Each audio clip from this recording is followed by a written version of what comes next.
نحمده نصلي على رسوله الكريم اما بعد السلام علیکم ورحمۃ اللہ وبرکاتہ۔ میں قرآن کی یہ آیت تلاوت کرنا چاہوں گی۔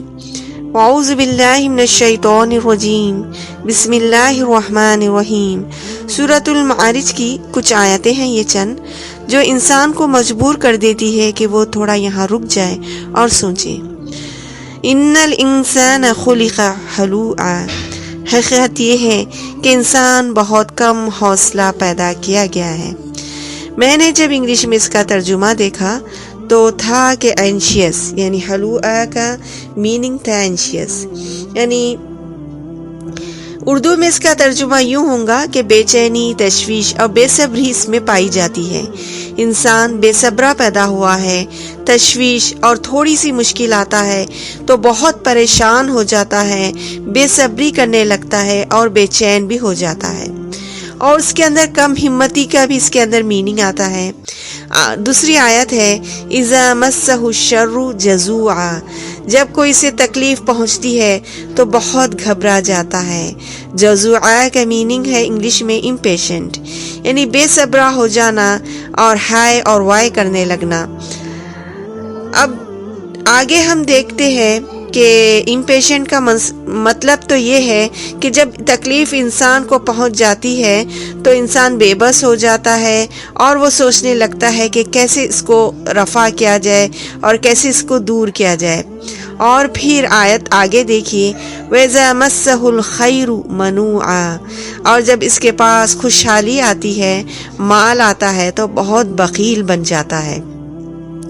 منوعہ کا میننگ ہے کنجوس، یعنی جب کوئی نعمت ملتی ہے تو اس کا دل چاہتا ہے کہ اسی کے پاس رہے اور وہ نعمت کسی کو نہ ملے۔ منوعہ کا میننگ ہوتا ہے انگلش میں مائزر، یعنی ہلوعہ، جزوعہ، منوعہ۔ ہلوعہ کم ہمت اینشیس، جزوعہ امپیشنٹ بے صبرا، منوعہ بخیل کنجوس مائزر۔ یہ تینوں چیزیں اس میں پائی جاتی ہیں، لیکن آگے کی آیت ذرا غور سے دیکھیے سورۃ المعارج کی، جو انسان کو رونے پر مجبور کر دیتی ہے، سوچنے پر مجبور کر دیتی ہے۔ آیتیں کیا تھی ذرا پھر سے غور کریے۔ آیتیں تھی ان الانسان خلق ہلوعا، حقیقت میں انسان بہت کم حوصلہ پیدا کیا گیا ہے۔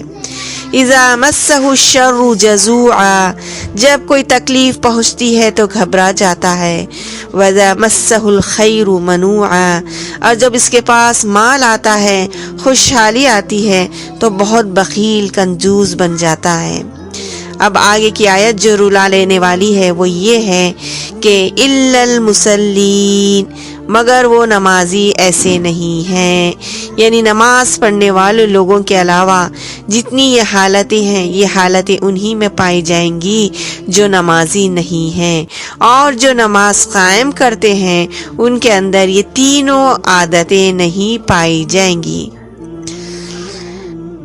دل میرا مطمئن سا ہو گیا مسلین کو سوچ کر کہ جب بندہ نماز پڑھتا ہے اور اللہ تعالی کی طرف اپنے دل کو جھکاتا ہے تو اس کے اندر یہ تینوں چیزیں نہیں پائی جاتی ہیں، یعنی نماز کی برکت سے اگر انسان کے دل میں تشویش ہو رہی ہے، بے چینی ہو رہی ہے، کنجوسی ہو رہی ہے اور پریشانی، گھٹن، تکلیف ہو رہی ہے، تو ایسی حالت میں وسعت اور کشادگی کیسے آ سکتی ہے؟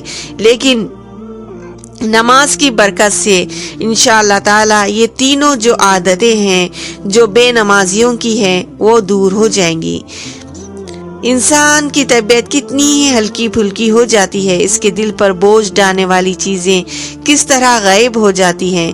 بے شک نماز ایک عظیم نعمت ہے، اور اللہ تعالی ہم کو نمازیوں میں سے بنائے، اور بے شک ان نمازیوں میں سے بنائے اللہ تعالی ہم سب کو جن کے اندر ہلوعا، جزوعا اور منوعا کی کیفیت نہ ہو، اور بے شک یہ تینوں کیفیتیں ایک نمازی کے اندر ہرگز بھی نہیں ہوتی ہے۔ جب وہ نماز پڑھتا ہے تو اس کے اندر کی کم ہمتی بھی دور ہو جاتی ہے، بے صبراپن بھی دور ہو جاتا ہے، اور کنجوسی بھی اس کی دور ہو جاتی ہے، اور بندہ سجدے میں جا کر اللہ تعالیٰ کے سامنے اپنی بے چینی رکھتا ہے اور اللہ تعالیٰ سے ہمت طلب کرتا ہے، اور جب وہ دو چیزیں طلب کرتا ہے تو خود بخود اللہ تعالیٰ اس کے دل میں وسعت ڈال دیتے ہیں، اس کے مال میں بھی وسعت دیتے ہیں، اور اس کی طبیعت کو بھی وسعت دے دیتے ہیں کہ وہ اللہ کی راہ میں خرچ کرے۔ اللہ تعالیٰ ہمیں ان لوگوں میں سے بنائے جو نماز پڑھتے ہیں اور نماز کو قائم کرتے ہیں۔ جزاک اللہ خیر۔ السلام علیکم ورحمۃ اللہ وبرکاتہ۔